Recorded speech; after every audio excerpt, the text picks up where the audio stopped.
Здравствуйте, мы начинаем ток-шоу «Вестей Якутии». Сегодня оно будет посвящено политике и предстоящим выборам мэра города Якутска. Анонсированная тема «Кандидат против всех, за и против». Ток-шоу ведут Сергей Щепляков и Виктория Габышева. Не все, наверное, знают, что у нас, кроме имеющихся кандидатов, нарисовался еще один очень интересный кандидат, которого зовут «Против всех». Как известно, в 2014 году графа «Против всех» вернулась после долгого отсутствия. И уже в 2015 году этот кандидат выиграл в 2 поселениях, что произвело фурор по всей России. Да, но тут стоит отметить, что 30 мая 2017 года наши уважаемые депутаты Госсобрания Илтумен отменили данную графу, внесли изменения в муниципальный закон о выборах, и эта графа вновь пропала. Да, но, как оказалось, она противоречила положениям федерального закона об основных гарантиях избирательных прав и права на участие в референдуме граждан Российской Федерации. И вот 2 августа, после вмешательства ЦИК России, ЦИК Якутии вынужден был вынести постановление о внесении графы «Против всех» в бюллетени на муниципальных выборах 10 сентября 2017 года. Допустим, я считаю, что эта графа не должна быть там, потому что это новый раскол общества, а вдруг он победит? Вот он побеждает, и что мы получаем? Мы получаем подожди, Сергей, мы же живем в суверенной демократии, и лишив нас этой графы, по сути, нас лишили права выбора. Присутствие этого кандидата дает избирателям возможность проголосовать против всех кандидатов, если эти кандидаты его не устраивают. Это право закреплено законом России. Вот этими воспользовались активисты общественного движения «Самогой Кюсь». И давайте напомним нашим зрителям, как это происходило. Кандидаты-самовыдвиженцы Элеонора Новгородова и Иван Степанов заручились поддержкой общественников «Самогой Кюсь» и перед своим выдвижением. Так, но они... не смогли собрать подписи. ЦИК забраковал их подписи, и эти кандидаты не были зарегистрированы. Но стоит отметить, что кандидатов было 5 самовыдвиженцев, и раз никто не прошел, значит ЦИК Якутии ко всем относится одинаково. Вот, говорите, обиделись, да? Я полагаю, что избирком должен был все-таки помочь самовыдвиженцам, у которых нет опыта выборного, и не делать все специально для того, чтобы их потопить. Я полагаю, что они могли бы и закрыть, собственно, глаза на какие-то непринципиальные ошибки. И, в общем, если посмотреть даже на наш диалог, видно, что общество раскололось на 2 половинки. И в этом вопросе и консенсус очень сложно найти. И сегодня наша задача выслушать все за и против нового кандидата и по возможности попробовать найти истину. Итак, сегодня у нас в кафе «Дрова» сопредседатель общественного движения «Самогой Кюсь» Эрнст Березкин. Сегодня он будет представлять виртуального кандидата против всех. Приветствуйте!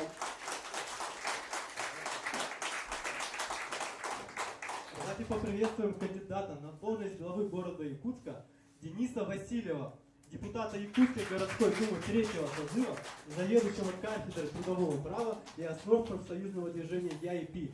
Его выдвижение было поддержано партией «Справедливая Россия». Кандидат на должность главы города Якутска Радий Васильев, генеральный директор холдинговой компании «Якутский речной порт», представитель КПРФ. Приветствуем кандидата на должность главы города Якутска Гаврила Парахина, депутата Госсобрания Илтумен Республики, индивидуального предпринимателя, выдвинутого партией ЛДПР.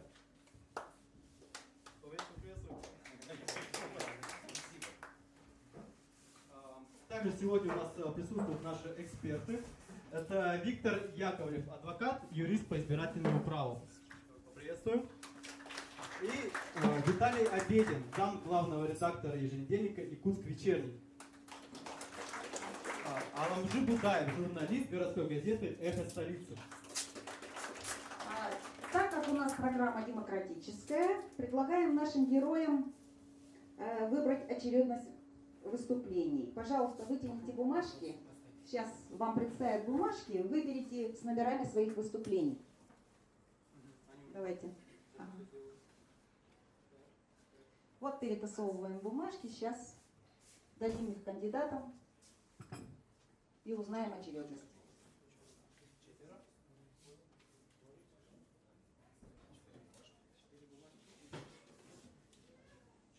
Угу. Так, давайте запишем, кто какой номер. Первый.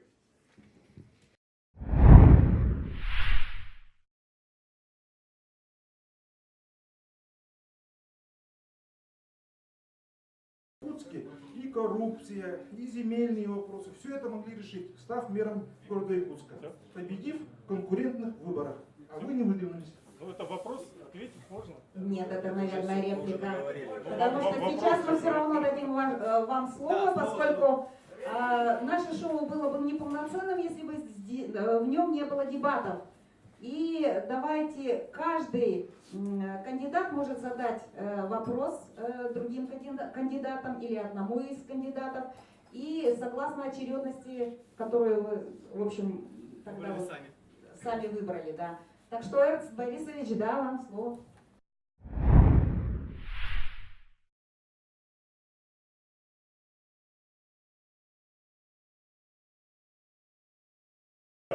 Вот, уважаемые кандидаты, вообще, как вы считаете, сегодня уровень коррупции в городе Якутске высокий или низкий? Как вы относитесь к той ситуации? Насколько высок уровень коррупции в городе Якутске?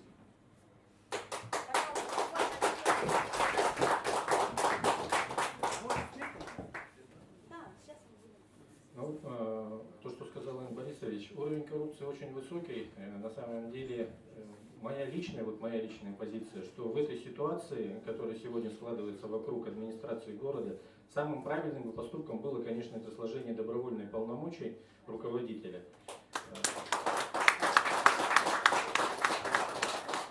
Это нормальная была бы позиция, которая была бы всем понятна. И в принципе было бы тогда ясно, что да, он действительно не признает, но он признает, по крайней мере, свою ошибку, что он не мог контролировать и организовать работу так, чтобы не воровали, чтобы исключить коррупцию в своих рядах.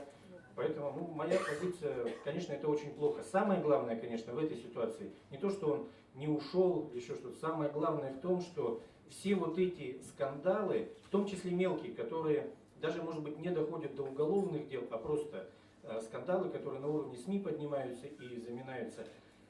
Самый негатив в этом заключается в том, что это подрывает сегодня у народа доверие к власти.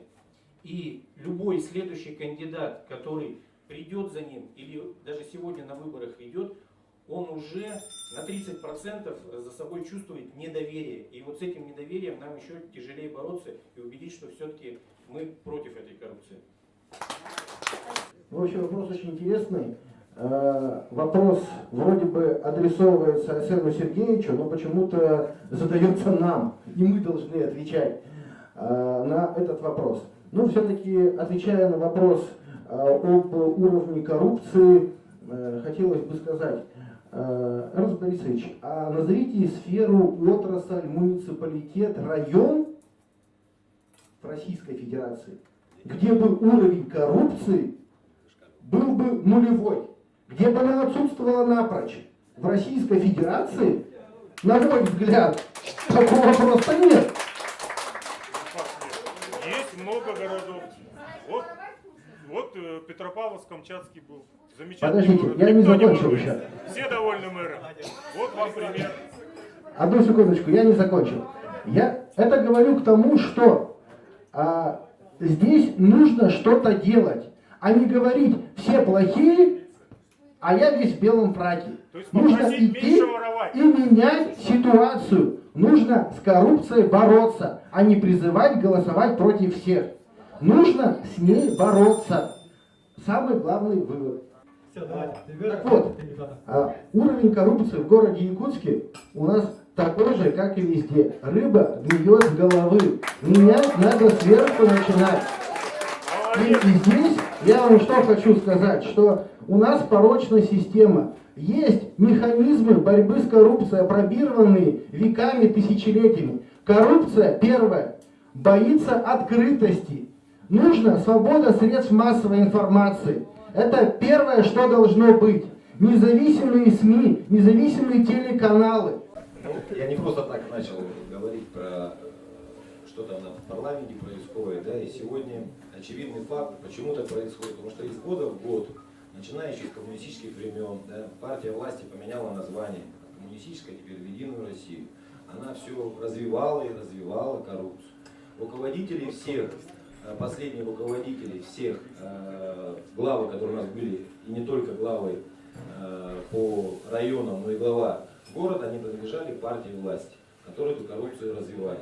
И сегодня в любом случае коррупция, естественно, зашкаливает. Они друг у друга учатся. То, что сегодня Арсений Сергеевич страдает из-за своей команды, которая на самом деле, казалось бы, молодая и нормальная, и качественная, да, грамотная, ну, подвели ребята, да. На самом деле тут наказывать надо не только главу, но наказывать надо всех, все окружение, которое вокруг, начиная, естественно, с верхушки партии власти. Вот и все. И сегодня, конечно же, это страшная болезнь, это невозможно, только это надо с детского возраста воспитывать, да, чтобы потом он не перерос, человек не перерос в эту стадию взятничества и коррупции. Это все должно быть в голове с детского возраста. Этого, если это не будет, то воспитание качественного. А у нас сегодня воспитания качества нет. Только все на деньгах, только все на взятках, только все на кумовстве, на знакомствах, на с той деревни, не с той деревни, там, с того улуса, не с того улуса, там один придет и все остальное прочее. Поэтому пока не будет нормального воспитания, пока не будет нормальной команды от разных партий, которые сегодня представляют. Я не знаю, кто хотел, кого Эрнст Березкин привести в качестве аргумента в кандидаты от вашего объединения. Кого? Скажите. Иван Степанов. Ну какой Иван Степанов? Ну я же его просто знаю. Ну какой Иван Степанов? Ну что вы смешите народ? Ну почему Ну смешно? это смешно. Я не говорю, я его просто знаю, мы с ним общаемся. Да? Мало ли что он хороший парень, это очень мало, ребята. Так вот, Понимаете? Все, давайте. А я что, нечестно? Я что, Следующему нечестно? вопросу и следующему кандидату. Потом попозже. Давайте. Виктория. Так, ну я немножко, если вот ведущие разрешат, я хотел бы чуть-чуть поменять ракурс вопросов, потому что мне нет смысла задавать вопросы Денису Григорию, потому что мы представляем как бы за то, что, да, эта строка, за нее нельзя агитировать. Я, если разрешите, я задам короткие вопросы, вот просто каждому кандидату. Конечно. Это будет просто, да, интереснее. Ну, у меня вопрос вот к Денису, да, оно не связано даже с этой строкой. Скажите, вот я прочитал вашу биографию, вы с самого начала своей деятельности стали работать под началом отца. Скажите, почему вы приняли такое решение и была ли у вас когда-нибудь вообще мысль или идея начать самостоятельную деятельность? Если была, почему не начали?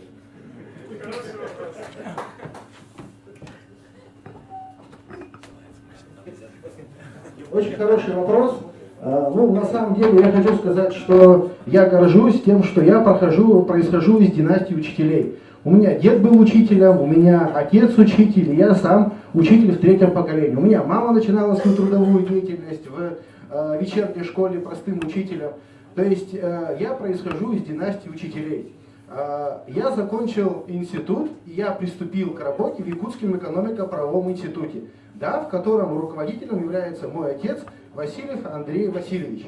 Но я не могу понять, какое это отношение имеет, соответственно, к дебатам, к тому, что я выдвигаю сейчас на должность мэра. Я хотел бы задать такой вопрос.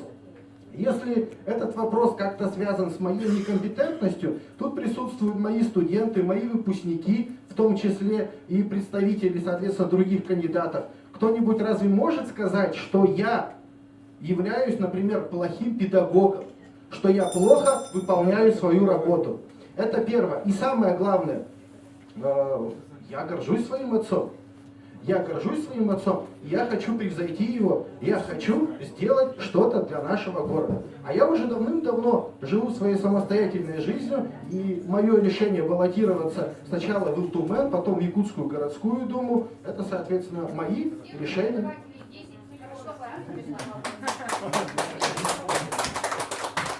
Я не понимаю, почему я задаю вопросы, не связанные с темой сегодняшних дебатов, как бы с темой сегодняшнего шоу. Потому что я говорю, нам, кандидатам, смысла нет друг другу задавать вопросы, почему мы против этой статьи, графы.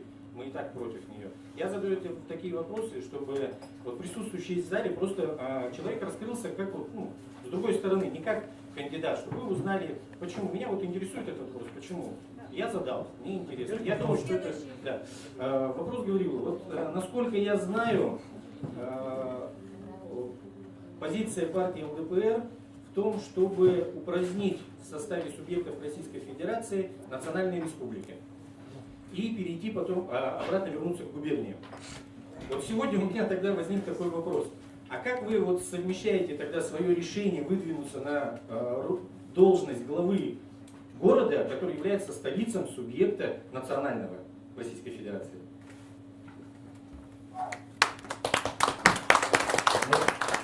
Во-первых, мы говорили про давным-давно еще, Жириновский предлагал эту идею, да, и наш глава России, Владимир Владимирович Путин, все-таки разделил по округам. Это произошло. То есть не сделал по губерниям, сделал по округам.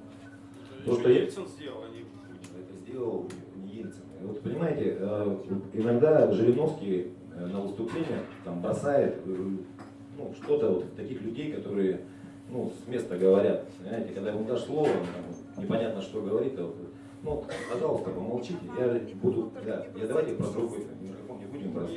Я же тебя просто знаю, тебе еще раз объясню, что округа сегодня, которые есть, Дальневосточный федеральный округ, это идея Владимира Вольфовича Жириновского. То, что я сегодня иду, в отличие от всех, я уже указал, кто я, и ты знаешь, кто я, иду на главу города, потому что я знаю, что я только могу спасти город Якутск, где я родился, вырос, где я работаю, понимаешь, создаю рабочие места, в отличие от тебя, понимаешь, плачу вовремя налоги, в отличие от тебя, понимаешь, кормлю твоих детей, понимаешь, и поэтому я сегодня кандидата, который говорит, я не знаю, про что вы говорите. Тут единственный кандидат, который должен быть главой, это я, города Якутска. И это очевидно, понимаете? Поэтому то, что я пошел, это моя республика, я здесь вырос, я сюда никуда не уезжаю, и, скорее всего, не уеду, и мои дети тоже здесь. Вот вкратце вот так. Теперь вопрос. Тебе уже нельзя. Вопрос кандидатов. Ответить, этот человек должен говорить. Нет, ваши вопросы каждый из них. Я понял, да. Можно один задать всем. Эрнст, 26 миллионов, если выборы сорвем, 26 миллионов потеряем. Еще надо будет столько же оплачивать. Ты экономист, ты человек, который был при власти, ты человек, который всем этим занимался, ты человек, который это все, грубо говоря, потерял, да? Сейчас ты упал в вот эту позицию. У тебя, нет, я понимаю все, понимаешь, то есть я никогда бы в жизни не пошел бы в другую партию, да, никогда бы в жизни, ни за какие деньги. Ты, то есть в любом, этот вообще ходил и ко мне приходил, уговаривал, да, чтобы вступить и пойти на мэр. Понимаете?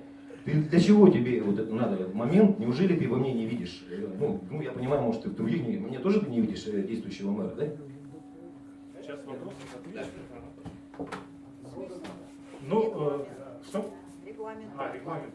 Говорил, конечно, не вижу. Потому что я уже в 2014 году убедился, как вы умеете договариваться, кто тебе собирал подписи депутатов. Чурапчинских депутатов загнали и сказали, ставите за Парахина, за Единую Россию. А кто такой Парахин? И мы сказали, ставьте подписи. И Парахин зарегистрировался, прошел муниципальный фильтр. За такого человека, извини меня, я голосовать не буду. Может, ты хороший предприниматель, создаешь рабочие места. Это твое место, молодец. А что касается, почему, допустим, вот там был вопрос, как отвечу, чуть шире, да? А когда мне сказали, почему я не выставился. Во-первых, я сразу и всегда говорил, что я собираюсь стать главой республики. И точно так же, как Парахин, скажу, что лучше меня республикой управлять никто не может. что касается города, я всегда поддерживал Анатолия Андреевича Каржагасова. И на прошлых выборах, и сейчас его уговаривал. Кстати, он является действующим председателем отделения партии «Гражданская платформа» в Республике Саха-Якутия. До последнего мы с ним на эту тему разговаривали, но он не согласился выставить свою кандидатуру. Я поддержал кандидатуру Ивана Степанова, и не надо говорить, что там он плохой, кто он такой. Нормальный молодой человек. И действительно, на самом деле сегодня есть огромное здание мэрии города Якутска, есть куча специалистов, есть округа, куча зданий, где сидят специалисты в округах. И единственное, что не хватает, человека честного, который заставит работать специалистов во благо горожан. Вот и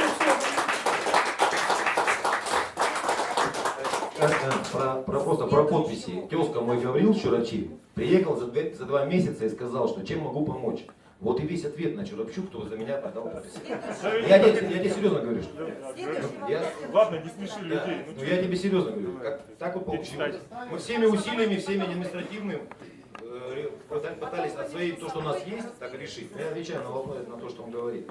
Про Радий. Ну вот мы постоянно дебатируем с Виктором Николаевичем на многих дебатах по выборам, там, за партию, за то-то, то-то. Он меня называет там, в свое время, там, а зачем ты столько там, денег тратишь, мы там против, чтобы вообще там, приватизации собственности и все остальное прочее. Да? Что у нас таких партий нету, людей, которые имеют там, свой какой-то серьезный бизнес, зачем это нужно, там, никогда мы столько, зачем ты столько много ставишь билбордов, там, листовок, как это нам с тобой бороться. Ну и вот и сегодня ты, не являясь членом партии коммунистической, я правильно понимаю, да? Твой лидер выставил тебя. Объясни, вот как это получается, как вы так договорились, хотя он всегда это был против. Договорились очень просто. Я, хоть и не являюсь членом коммунистической партии, всегда поддерживал эту партию и поддерживал открыто. Всегда заявлял, что мой отец искренний коммунист, как раз вот я его отношу к тем коммунистам, которые остались верны той идее ленинской, которые не предали, не переметнулись ни в какие другие партии, поэтому я эту партию уважаю, люблю и всегда поддерживаю. Поэтому, когда поступило предложение, я с удовольствием согласился. Мы обсудили это было и на выборах, когда я шел в 2013 году в Ултумен, я тоже согласился выдвигаться. Но если вернуться к тому, что какие коммунисты были, то есть изначально, да, конечно, идея Карла Маркса там, против капитализма, то есть в интерпретации Карла Маркса капитализм это использование собственного капитала для извлечения прибыли путем эксплуатации рабочей силы. Так вот, сегодня вы прекрасно знаете, у нас эксплуатации рабочей силы нет. У нас сегодня работник любой защищен намного больше, чем работодатель. А по своему предприятию скажу, мы даже в период кризиса сохранили социальные гарантии, не только те, которые гарантированы кодексом, но и дополнительные. Они у нас прописаны в коллективном договоре, и по истечению каждых 3 лет мы этот коллективный договор продляем и что-то добавляем. Поэтому мы социально ориентированы, и пример нормального управления, когда состоялся человек в бизнесе и хорошо управлял, посмотрите Чукотку, Роман Абрамович. Хороший, яркий пример. Я только за. Предприниматели появились и бизнесмены появились в коммунистической партии. Это как бы очень здорово, потому что коммунисты всегда говорят, что мы очень бедные, и у нас денег нету. И людей тоже всегда нет. Денис, ну такой, я просто ради любопытства, потому что я не успел тебе задать вопрос. Однофамильцы попались, это то, что вы справедливые с Единой Россией, как всегда вместе, ну я имею в виду, договариваетесь. Или это дело случая так получилось, или просто справедливая больше никого не нашла.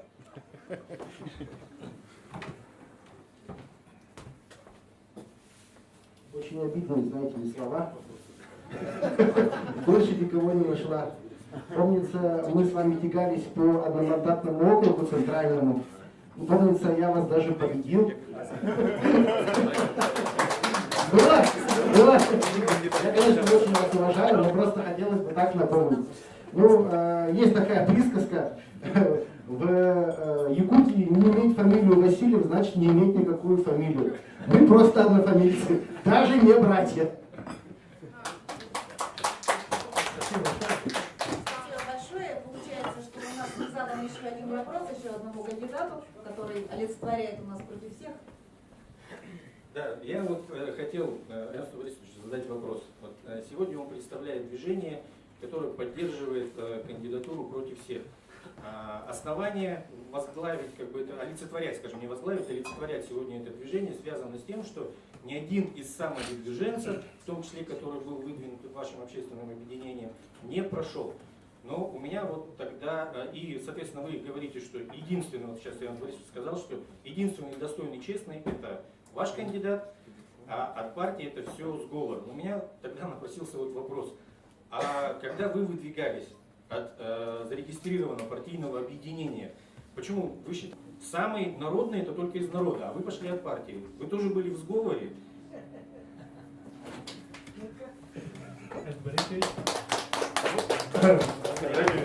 Абсолютно не так. Как говорится, речь-то, я же не говорю о партии, я конкретизировал, речь именно о вас.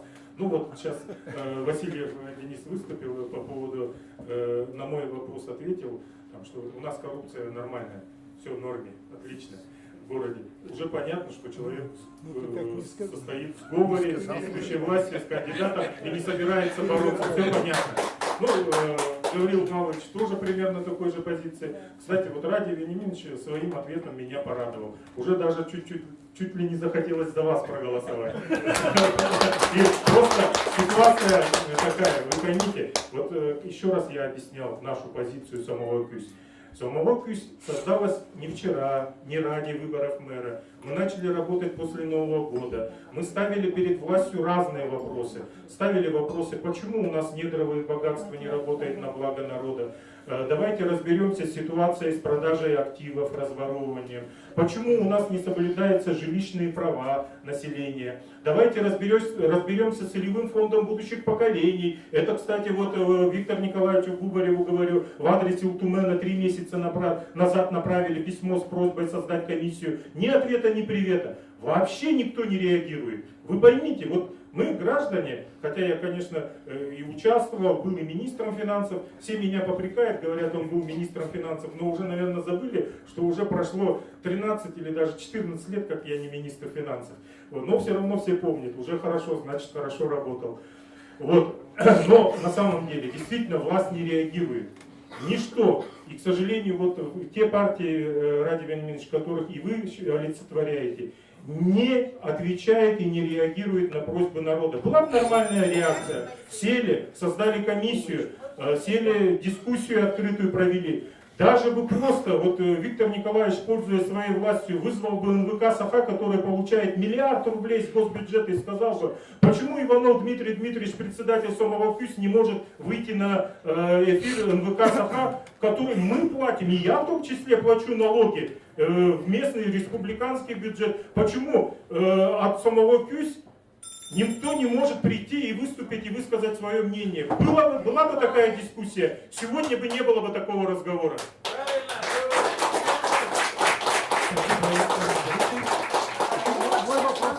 Я еще вопрос не задавал. Вопрос не задавали, извините. Как же мы вас обошли? Коррупция, может, нет? Сговор или коррупция? Сразу скажите, пока прямой эфир. Ну, я хотел бы задать вопрос и одновременно, некоторую ремарку. Вот тут Эрнст Борисович немножко передергал мои слова. Сказал, что Денис Андреевич считает, что с коррупцией все нормально, все отлично, пусть так будет. Хороший уровень. Хороший уровень, да? Ну, ваше слово.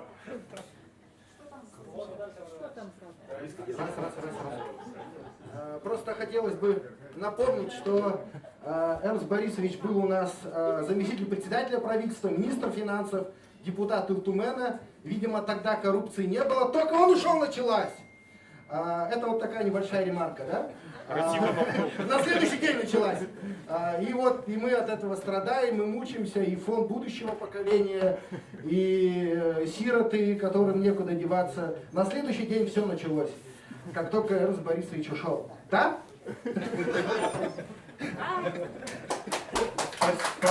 Давайте по регламенту. Да, спасибо за этот вопрос. Ну, практически действительно так и произошло.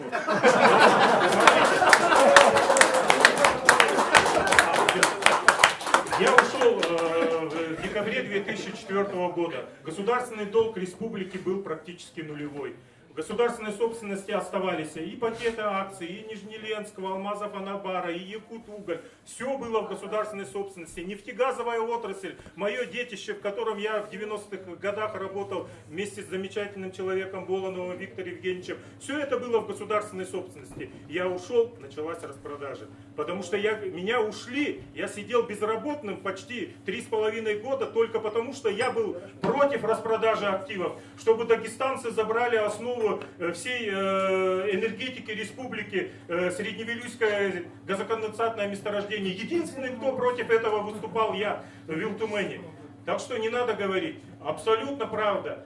После моего ухода начался беспредел. А то, что вы сейчас говорите, нет коррупции. Ну возьмите Табагинский мыс. Пример. Табагинский мыс построили из денег целевого фонда будущих поколений за 500 или сколько там миллионов рублей. Что построили? Реабилитационный центр детям? Глушко, вице-президент, там ребенок-инвалид, что ли, ездил отдыхать. Все члены правительства там отдыхают. Один раз Путин прилетел, слава богу, хватило ума туда не заехать. Потому что он же не ребенок-инвалид, он у нас спортсмен.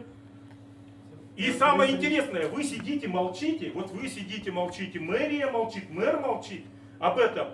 Табакинский мыс каждый год из бюджета, вы вот сказали, 26 миллионов, каждый год на содержание этой резиденции, которая пустует, и детям не досталось, она пустует, ну ее же надо светить, топить, и за этот, как его, персонал платить, уходит десятки миллионов рублей. Почему мэр города не может подойти и сказать президенту, главе республики, как это на моей территории, на Табагинском мысу, сидит реабилитационный центр, который не работает на детей? Это что, не коррупция, что ли?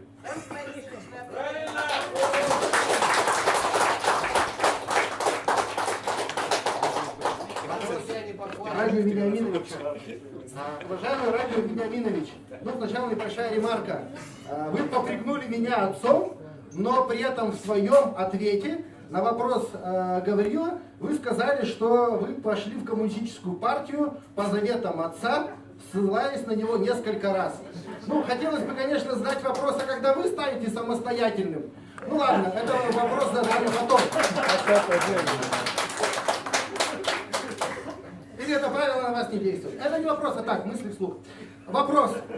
А вот тут много говорили о коррупции, много поднимали тем, что такое вообще коррупция, да? Коррупция – это противоположность соблюдения законов. Правильно? Это противоположность. Так вот, Радий Вениаминович, вам вопрос. Сегодня, собираясь на дебаты, я проезжал по улице Богатырева в районе речного училища, увидел ваш плакат с Артуром Алексеевым. Но, насколько мне известно, действующее избирательное законодательство запрещает размещение на агитационных материалах людей помимо кандидатов. А такой кандидат у нас не зарегистрирован. Теперь, внимание, вопрос. Вы нарушаете избирательное законодательство сознательно назло, или вы все-таки плохой юрист?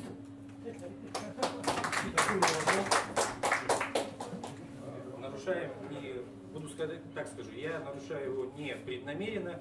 Можете считать меня плохим юристом, но данный вопрос я не курировал, потому что есть штат.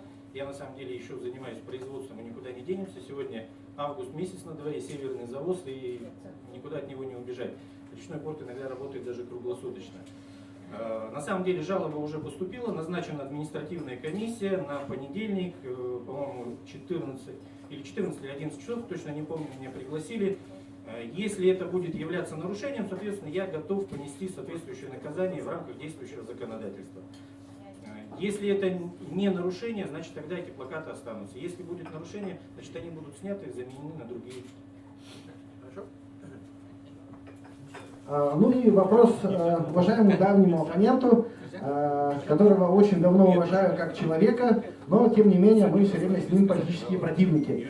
Ну вопрос такой. В своей избирательной программе вы очень много уделили внимания коренному населению города Якутска, что вы будете отстаивать права коренного населения. А вот какой вы смысл вкладываете коренное население? Коренное население по национальному признаку, по религиозному признаку, по времени проживания в городе Якутске. Пожалуйста, поясните. Спасибо за вопрос. По поводу вначале отвечу по поводу проигрыша. Да, я с командой Арсена Сергеевича общался, ну, они говорят, куда ты лезешь, зачем, он там сильный, его никто не победит, он самый сильный в республике. Я говорю, давайте поменяемся партиями и посмотрим, какой Арсен Сергеевич сильный, когда он будет идти на выборы от партии ЛДПР. Партия ЛДПР это национальной республики не всегда воспринимается положительно, да? Хотя я думаю, что единственная партия, которая дала возможность нам сегодня жить в нашей многонациональной стране, в нашей многонациональной республике, развиваться, не развалиться, потому что благодаря Владимиру Вольфовичу сегодня мы с вами и сидим здесь, понимаете? То, что касается... А это так и есть. Это так и есть. Это не смешно, это так и есть. И это все прекрасно понимают, только никто это молчат и вслух не говорят. То, что касается про коренное население. Сегодня не секрет, да, что город Якутск переполнен разными национальностями. И сегодня я хочу сделать так, чтобы комфортная жизнь именно для таких жителей, которые родились или живут там более 30 лет, 40 лет в городе Якутске, чтобы они сегодня оставались здесь. Они уезжали, потому что они не боятся уезжать уже в другие города, в другие страны. Можно, это тоже коренное. Я говорю, что жизнь комфортная сделать для того, чтобы сегодня коренное население города Якутска продолжало жить комфортно. Мы сегодня прекрасно понимаем, что как раньше у нас в подъезде в одном мы квартиры жили, не закрывали квартиры, сегодня мы их закрываем на 5 замков. Мы знали, кто где живет. Если в любой подъезд зайдешь, спроси, где кто живет, никто ничего не знает. Понимаете? И говорят, вы что, шарахаются? Сегодня очень много у нас выбрасывается мусора с окна, понимаете? Сегодня не доносят до свалки там под гаражами. То есть у нас все делается, я не буду сейчас обвинять какую-то национальность, там, саха, или киргизов, или узбеков, там, или таджиков. Мы должны сегодня создать все условия, чтобы коренные жители Якутска остались жить здесь. Потому что это умные, в любом случае грамотные, продвинутые люди, мы их теряем. И я уважительно отношусь к другим национальностям и жителям Улуса, дай бог, чтобы глава республики справился, чтобы сегодня жителям Улуса тоже было комфортно жить в своем районе.